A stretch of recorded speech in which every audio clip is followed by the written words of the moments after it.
The 2001 New York Quarter is easily one of the most popular of all the 50 state quarters, which were issued from 1999 through 2008. All the state quarters are still widely collected to this day, but the New York Quarter has a fanbase all its own, perhaps most notably because of an eerie coincidence that led it to become a somber reminder of one of the nation's most tragic days. The timing of the New York Quarter being scheduled for release in 2001 was based on mere math.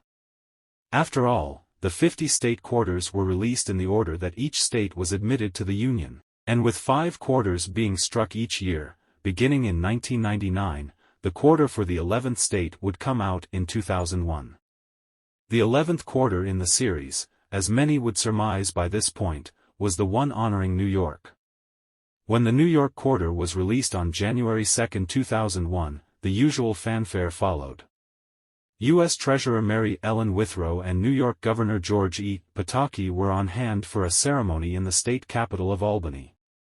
The reverse of the New York Quarter, anchored by the usual obverse portrait of George Washington, shows an outline of New York State with lines indicating the Hudson River and Erie Canal, a foreground device of the Statue of Liberty, and the inscription, Gateway to Freedom. U.S. Mint Director J. W. Johnson remarked, "I am pleased that the 50 State Quarters program has allowed us to capture and honor this important symbol in our nation's history. This design celebrates New York's historic importance for those courageous people who came to America seeking the opportunities of a free society, much tragically changed for the state of New York over the course of the months that followed."